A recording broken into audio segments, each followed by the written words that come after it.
9 de novembro, gente.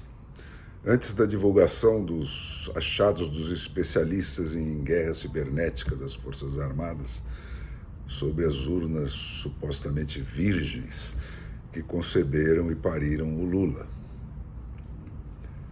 Essa gravação é para marcar o meu acordo para uma participação regular no programa Pingos nos Is da Jovem P, da TV Jovem Pan. A questão para mim é simples, né? Entre os censores e os censurados, os perseguidores e os perseguidos, eu me alinho sempre com os censurados e com os perseguidos por uma questão de tradição de família. Os meus antepassados também foram censurados e perseguidos pelos Alexandres de Moraes de outros tempos, e é com eles e só com eles que eu tenho compromisso moral. Bom, até a eleição, a desculpa para a suspensão com data marcada dos princípios fundamentais da Constituição é só até o dia 30, prometia a Carmen Lúcia, era a paz na eleição. Mas a eleição passou e os atos institucionais do STF continuaram a ser baixados. Tem 2 ou 3 redes nacionais de televisão convocadas a cada 24 horas para cultuar a personalidade do Béria, do nosso Stalin, e anunciar os expurgos de cada dia. A última instância continua se manifestando antes das manifestações das outras 3. Ela legisla sem ter um único voto do povo de quem emana todo o poder, e ela prende e arrebenta mais que o regime militar. Mas atenção, gente, é preciso desmisturar o STF do Poder Judiciário. Eles não são a mesma coisa. Não foi o Judiciário que soltou o Lula. O Judiciário prendeu o Lula. Mas foi o Judiciário lá de trás. O Judiciário que perdeu a briga contra o STF. O Judiciário que quase foi preso, ele mesmo. O de hoje está mudo, virou café com leite. Ninguém mais leva a sério as sentenças que ele emite. Ele está aparelhado, está encurralado, está encolhido e está chantageado, como o PT promete fazer com prioridade total com as Forças Armadas na última etapa do seu projeto de tomada do poder. Ninguém mais leva a sério as sentenças que ele baixa. Mesmo as restritas aos assuntos menores, que ele passa depois do devido processo, de tudo aquilo que está prescrito na Declaração Universal dos Direitos do Homem e pela Constituição brasileira, ele passa e depois olha humildemente lá para cima para ver se o Alexandre de Moraes vai ou não confirmar o que todo o sistema decidiu, segundo a lei. O Ministério Público, a mesma coisa. Foi ele quem investigou e instruiu os processos que levaram o Lula para a cadeia. Mas depois que o Ministério Público inteiro foi substituído pelos Randolphs Rodrigues, que hoje decidem sumariamente quem será ou não suspenso do mundo dos vivos e enfiado lá no limbo do processo do fim do mundo, ele permanece caladinho.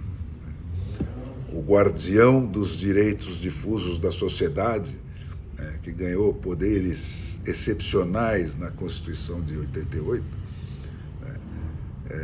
o guardião desses direitos que estão sendo pisoteados aceitou até aqui o esbulho das suas prerrogativas constitucionais pelas mesmas razões do judiciário.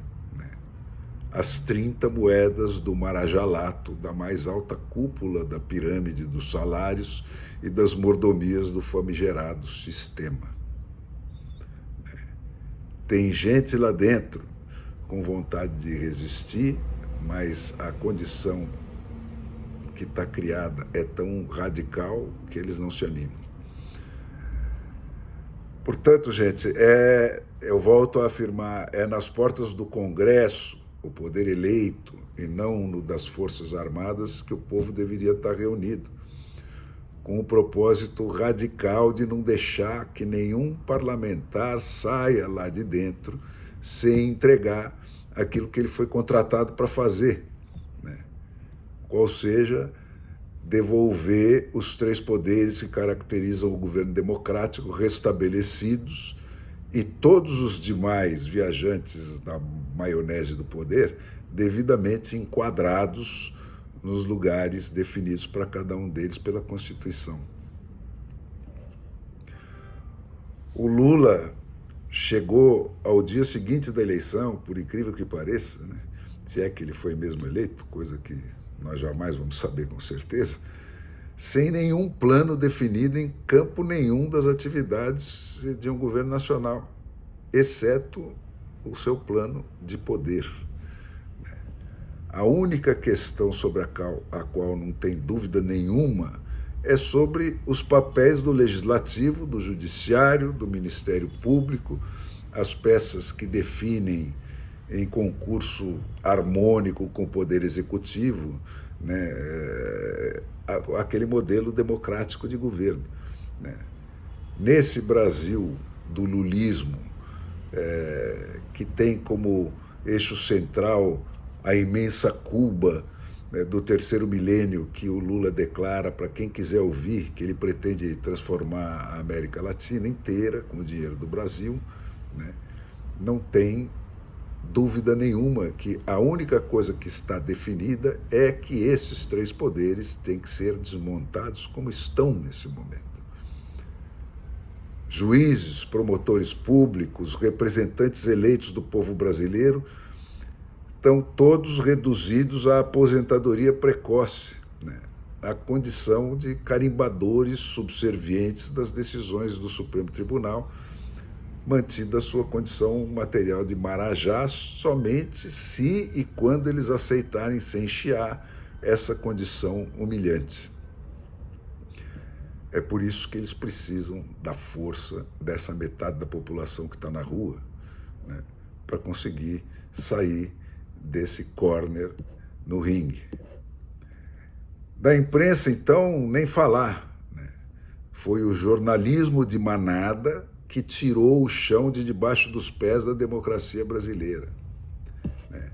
É da inversão nefasta do seu papel de porta-voz do sem-voz que a imprensa democrática foi criada para ter, né? Foi porque a manada substituiu esse papel pelo de megafone da ditadura que se esvaziou a coragem do Legislativo, do Judiciário, do Ministério Público de se levantarem como instituições contra os atos ditatoriais e os fuzilamentos perpetrados por esse braço armado do lulismo, em que o STF se transformou.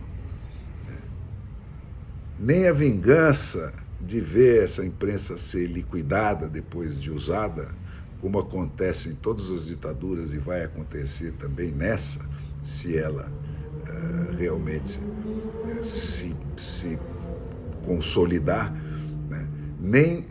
Nem isso vai servir de consolo, pois se está ruim com o muito dessa imprensa que não merece ser salvo, muito pior ainda vai ficar sem o pouco que ainda fala pelo sem voz. O lulismo, gente, usa a interposta pessoa do Supremo Tribunal Federal para assumir os seus atos ditatoriais, né? Ele fica lá, escondidinho, e joga o Alexandre de Moraes na frente. E isso põe no horizonte o choque entre os dois personagens desse nosso dramalhão mexicano aí, movidos por uma relação doentia com o poder. Como é que será a convivência do Lula com Alexandre de Moraes? Quais vão ser os limites dos papéis de um e do outro? Tem espaço bastante para o outro no Reich de 1000 anos que está na cabeça de cada um deles? Então aí os teasers para os próximos capítulos, se a nossa novela não tiver uma reviravolta radical pelas revelações prometidas para hoje.